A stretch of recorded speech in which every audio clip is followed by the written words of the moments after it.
Bonjour, je m'appelle Anne-Claire Gosselin, j'habite à Marseille et j'ai cofondé une association qui s'appelle Marseille Solutions. Après le bac, moi j'avais envie d'être psychologue. Comme je savais pas exactement ce que je voulais, que tout le monde me disait psychologue, il n'y a pas de débouché, je me suis laissée entraîner dans cette voie. Et donc j'ai fait une prépa lettres et donc ensuite j'ai eu le concours de Sciences Po Bordeaux.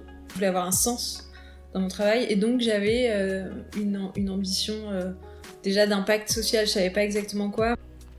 J'ai travaillé dans une ONG qui s'appelle Plan International pendant 5 ans, qui est une ONG qui s'occupe, qui est vraiment sur la protection de l'enfance.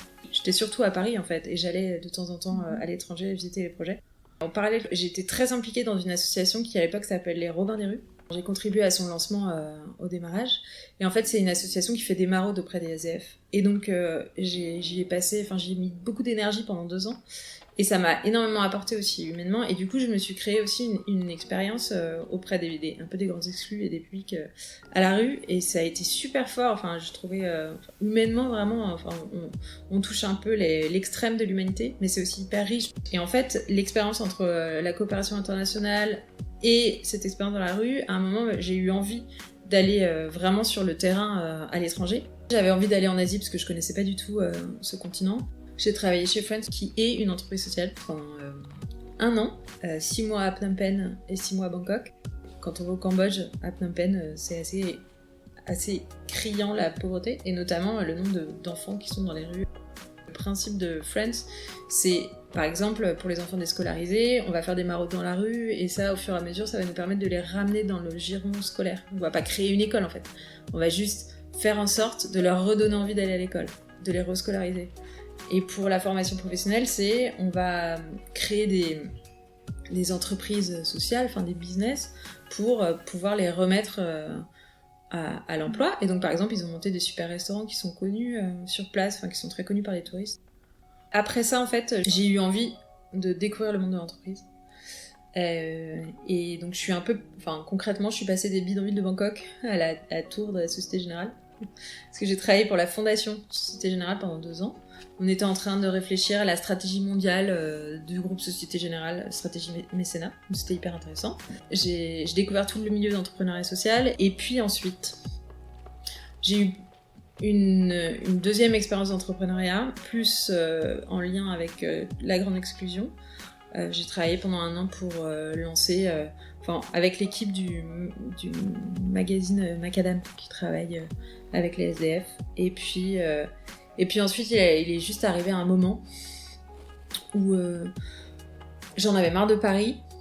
Je m'étais toujours dit de toute façon que je ferais pas ma vie à Paris. Enfin, je suis passée des bidonvilles de Bangkok à la Défense, mais du coup, c'était un peu violent quand même. La Défense tous les jours, on a beau dire, on a un peu l'impression d'être des machines.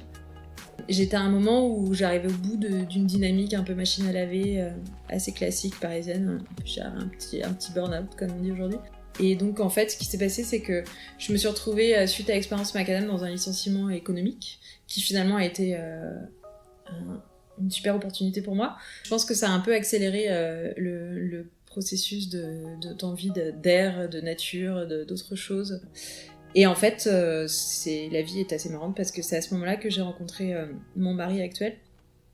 Et je me suis dit, je me suis autorisée à prendre un peu du temps avant de recommencer un nouveau travail. J'avais un CDI qui m'attendait, parce que j'avais déjà quand même des contacts, et donc j'étais en train de préparer un CDI, un super poste.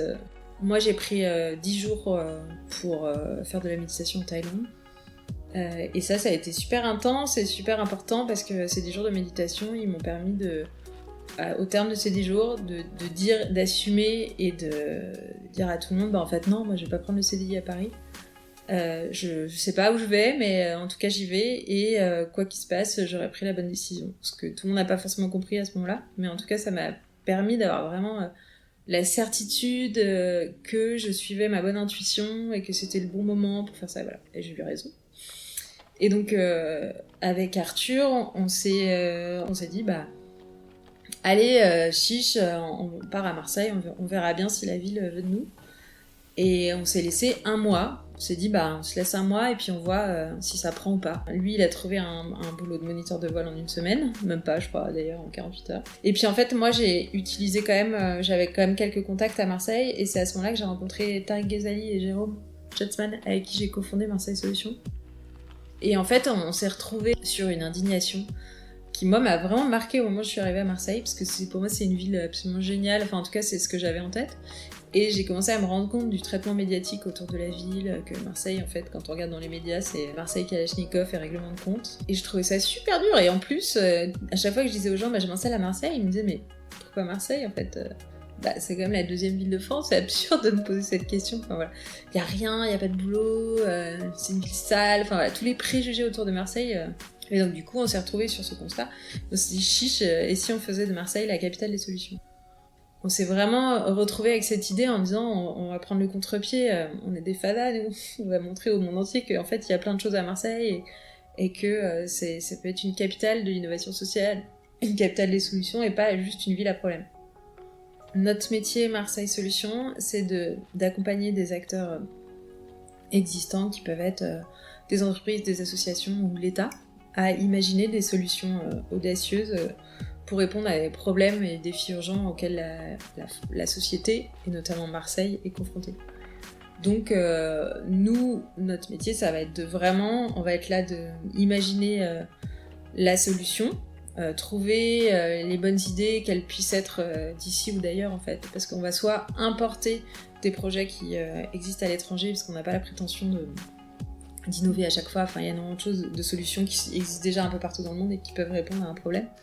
Et par exemple, on a dans cette dynamique-là, on avait identifié un projet qui s'appelle The Clink, en fait, à Londres, qui cartonne et qui est un projet qui répond aux problèmes de lutte contre la récidive, entre autres, parce qu'ils ont monté un restaurant à l'intérieur d'une prison, et avec cette initiative qui permet du coup de former des détenus en fin de peine, donc ils sortent avec un diplôme, ils ont réussi à réduire la récidive de 1 sur 2 à 1 sur 8, et c'est un projet qui est autofinancé aux 3/4, qui explose, ils en ont monté 4. Et donc ça, c'est un projet qu'on monte à Marseille, mais ça fait 2 ans qu'on y travaille. Et on vient d'obtenir l'autorisation de la prison de monter ce projet, au Beaumet. Et nous, on nous avait dit, mais vous y arriverez jamais. Le milieu carcéral en France, c'est pas possible. Donc en fait, le métier de Marseille Solutions, c'est vraiment une fois qu'on a l'idée de toute cette période, en fait, c'est entreprendre, en fait. Notre métier, c'est d'entreprendre au quotidien. On va co-entreprendre avec des acteurs établis, des solutions innovantes, et on va mettre en place toute la stratégie pour y arriver. Donc, rassembler, par exemple, là, sur les Baumettes, on a été chercher 5 entreprises avec qui on avait déjà travaillé, qui nous connaissaient bien. Notre métier, c'est de rien lâcher jusqu'au début de l'idée et au lancement opérationnel. Et une fois que le projet il est lancé, on reste présent, évidemment, mais quelque part, notre mission, elle est presque accomplie. C'est-à-dire qu'on a, évidemment, on a beaucoup d'attachement au projet, donc dès qu'il y a des problèmes, ils nous appellent et on accompagne la résolution de solutions. On a monté environ 30 solutions depuis 5 ans. On a contribué à lever autour de 10 millions d'euros, du coup, avec la totalité des solutions. Puis on est content parce qu'on a plusieurs solutions qui font des petits un peu partout en France. Et voilà, on a 2000 partenaires dans notre écosystème, et du coup, plus on monte de solutions, plus on est légitime et plus ça va vite. Et plus on peut aller sur des solutions de plus en plus audacieuses. C'est ça qui est aussi intéressant. J'ai choisi de lancer Marseille Solutions parce qu'en fait, j'ai rencontré... En fait, je m'étais dit, macadam, ça avait été dur, mais je t'ai dit, la prochaine fois, je vais pas forcément choisir le projet, je vais plutôt choisir les personnes avec qui je vais monter le projet. Et en fait, au moment où j'ai rencontré Tariq et Jérôme, et surtout Tariq, parce que c'est avec lui que j'ai lancé opérationnellement, je me suis dit, en fait, là, j'ai rencontré une personne avec qui j'ai envie de faire un bout de chemin professionnel, et oui, j'ai envie de me lancer dans cette aventure. Je pense que ce qui m'a... Évidemment, j'avais peur, parce que je me disais, mais dans quoi je me lance? Mais en même temps, j'avais l'intuition qu'il fallait que j'y aille, et du coup... une fois que j'avais pris la décision, je me suis plus trop posé de questions. La seule chose que j'ai trouvé dure au début, c'était qu'on savait pas où on allait, quoi. En fait, il y a beaucoup d'entreprises sociales qui se sont montées sur une colère. Écoutez vos colères, parce qu'en fait, elles peuvent être source de solutions. C'est-à-dire on identifie un problème, on a une indignation, une colère, quelque chose qui vous parle, que ce soit sur le handicap, sur l'environnement ou sur... cette colère, elle peut être un levier pour imaginer une solution et faire de vous un entrepreneur. C'est comment est-ce qu'on transforme ces colères en fait un acte positif, en fait. C'est-à-dire que si elles permettent de changer les choses, elles sont hyper constructives. Pourquoi est-ce qu'on travaille? Ouais, moi je pense que je travaille pour en fait, mon travail, c'est un moyen d'expression. C'est-à-dire que je le vis comme une aventure personnelle, en fait. C'est voyager, changer de vie, entreprendre. Si demain, je vais pas rester dans Marseille Solutions pendant 15 ans, en fait. Le jour où j'ai envie de partir, je pars, même si je l'ai cofondé, et même si, c'est pas... Et donc pourquoi je travaille? Parce qu'en fait, j'adore ce que je fais, quoi. Pour m'amuser.